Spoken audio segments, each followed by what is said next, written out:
Selamat berjumpa kembali dalam layanan audio Sahabat Seperjalanan. Hari ini adalah hari Minggu 4 Oktober 2020. Sahabat Seperjalanan, kita akan bersama-sama bersaat teduh dan berdoa setiap pagi hari.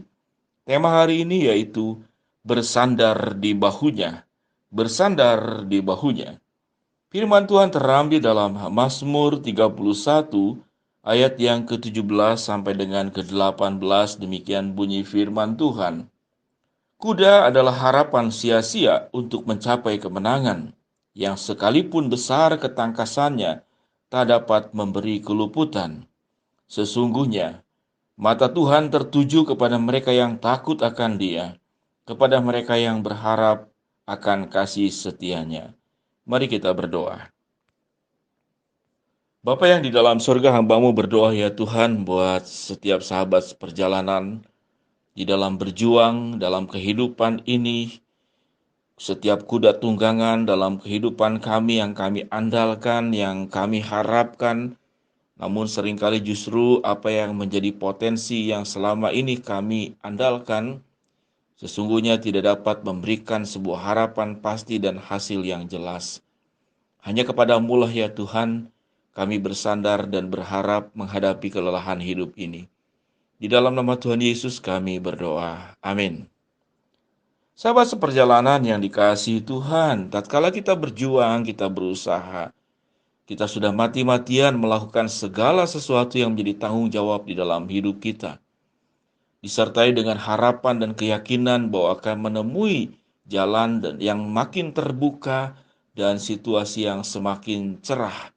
Namun ternyata apa yang kami harapkan berbeda dengan kenyataan yang ada. Pada titik itulah kami mulai mengalami kelelahan, kami mulai merasakan keputusasaan, dan kami mulai merasa bahwa tidak ada lagi yang bisa kami sandari. Dalam situasi seperti itulah firman Tuhan yang dibacakan tadi dalam Mazmur 31:17-18. Kuda adalah harapan sia-sia untuk mencapai kemenangan, yang sekalipun besar ketangkasannya tidak luput, tidak dapat memberi keluputan. Apa yang ada di dalam dunia ini? Dengan segala keperkasaan, kehebatan, keluar biasaannya, di titik tertentu ada keterbatasan yang tidak sanggup untuk dilewatinya. Dan di titik itulah tatkala segala upaya dan perjuangan kita mengalami sebuah kendala yang seakan-akan tertutup segala-galanya, kita mulai mengalami kelelahan. Mengapa kita mulai mengalami kelelahan? Karena fokus kita tertuju bagaimana menyelesaikan masalah dan berjuang. Hal tersebut tentu adalah sebuah hal yang luar biasa. Satu bentuk tanggung jawab hidup di dalam memperjuangkan kehidupan ini. Namun tatkala fokus kita lebih tertuju kepada bagaimana memenangkan peperangan ini, bagaimana memenangkan kesulitan kehidupan ini, maka kita melupakan fokus kepada Tuhan yang melebihi keperkasaan kuda-kuda yang kita miliki. Sesungguhnya mata Tuhan tertuju kepada mereka yang takut akan Dia, kepada mereka yang berharap akan kasih setianya. Ada bagian Alkitab yang berkata bahwa tangan Tuhan itu melebihi segala sesuatunya, yang punya kuasa yang luar biasa dalam menolong kita. Sehingga sebuah kalimat yang berkata ketika kita angkat tangan, maka Tuhan yang turun tangan. Ketika kita turun tangan, Tuhan tetap menyertai kita. Bahwa Allah tidak pernah meninggalkan kita di dalam perjuangan hidup yang sulit ini. Sehingga tema yang berbunyi bersandar di bahunya itu memiliki sebuah makna yang begitu dalam. Bersandar di bahu berarti kita sedang menyerahkan seluruh kelelahan hidup kita kepada orang yang kita percayai. Istri saya, Ibu Helen Pratama, itu memiliki sebuah kebiasaan.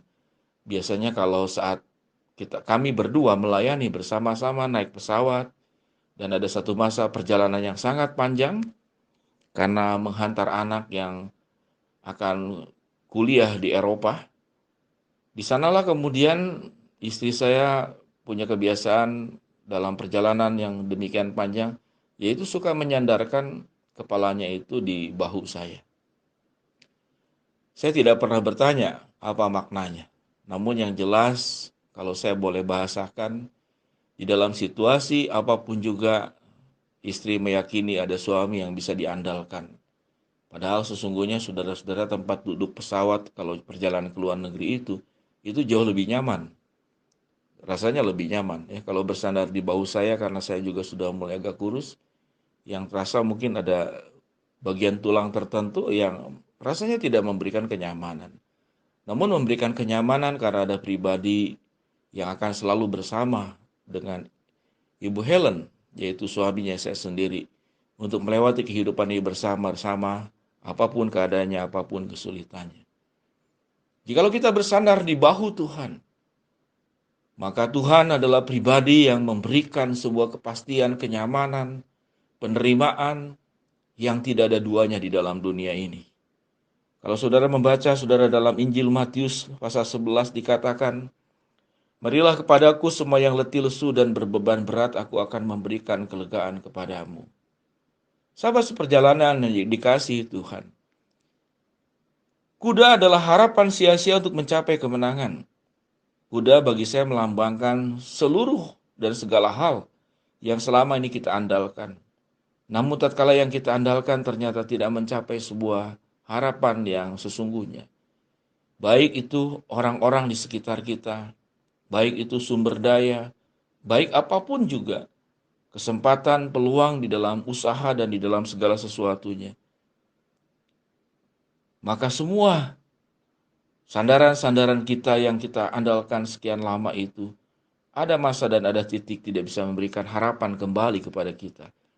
Tidak bisa memberikan jalan keluar kepada kita. Di saat itulah Tuhan hadir. Dan setiap saat kita hadir, Tuhan hadir dalam kehidupan kita. Namun seringkali kita merasa Tuhan tidak hadir karena kita sedang berfokus tidak kepada Tuhan.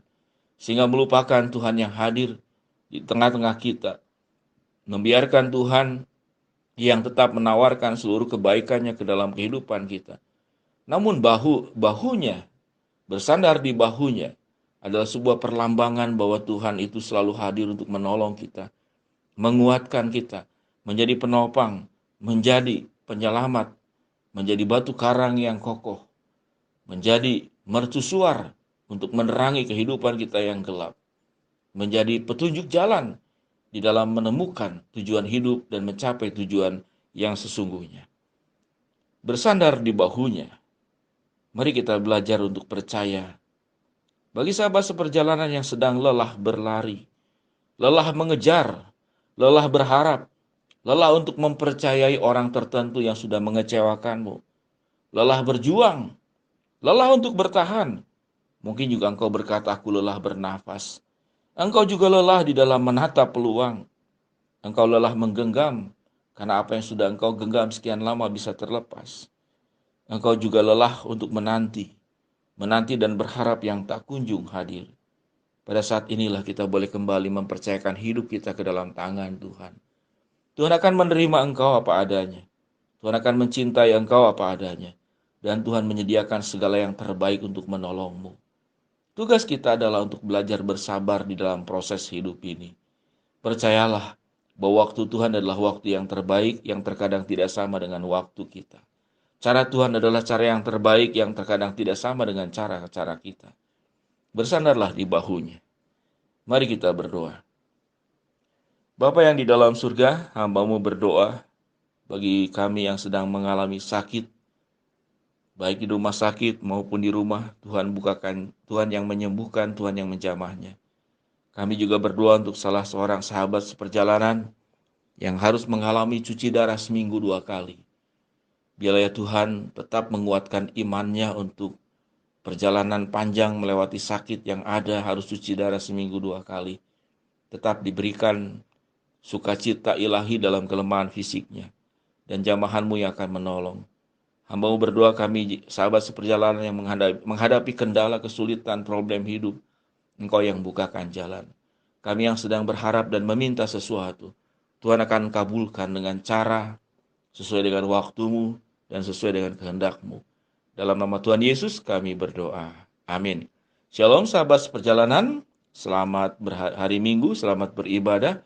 Tuhan memberkati kita, segala kelelahan kita, bersandarlah di bahunya. Tuhan akan memberikan kenyamanan ilahi, penerimaan yang terbaik untukmu. Amin.